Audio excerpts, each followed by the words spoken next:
আমি ইনশাল্লাহ জামিয়া রহমানিয়াতে সকাল 7:30টার ভিতরে ইনশাল্লাহ আমি ইন করব।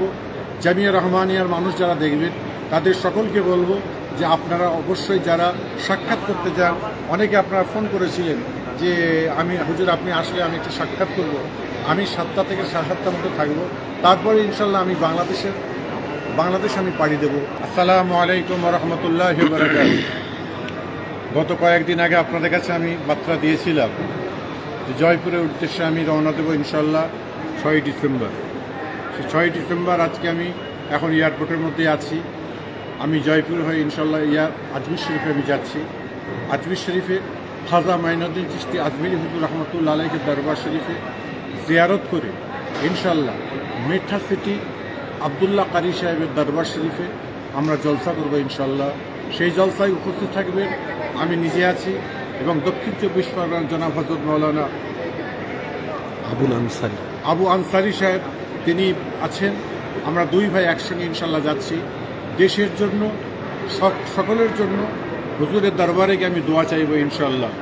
এবং বিশেষ করে খাজা মাইনুদ্দিন চিশতি আজমিরি হুজুরের দরবারে আজকে 6 ডিসেম্বর, আজকে আমাদের কালা দিবস।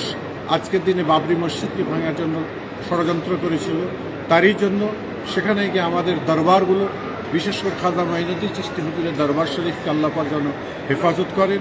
তার সঙ্গে আমার ফুরফসি মুজাদ্দিদ জামান দাদা হুজুর কেবল রহমতুল্লাহ আলাইহির দরবারকে আল্লাহ যেন হেফাজত করেন, এই দোয়া চাইব।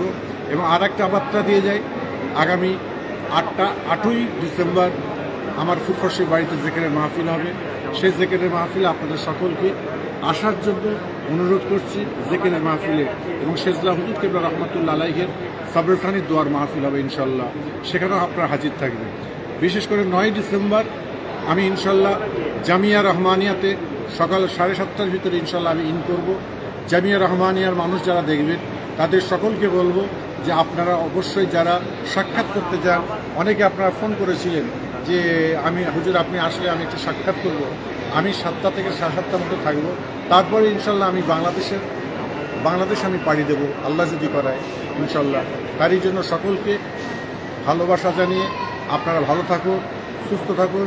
এই ভারতবর্ষের শান্তিপূর্ণ এলাকা, সে শান্তি যেন আমাদের বজায় থাকে।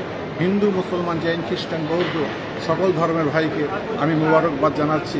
যতগুলো আমাদের দেশে অশান্তি হচ্ছে সেগুলো এসব মিডিয়ার বুক দিয়ে যে সকল জিনিসগুলো আসছে সেইগুলো থেকে মুখ দেবেন, আপনার কান দেবেন না, গুজবে কান দেবেন না। আমরা শান্তিপ্রিয়ভাবে আছি, ইনশাল্লাহ থাকবো। আল্লাহ হাফেজ, আসসালামু আলাইকুম। হয়েছে তো।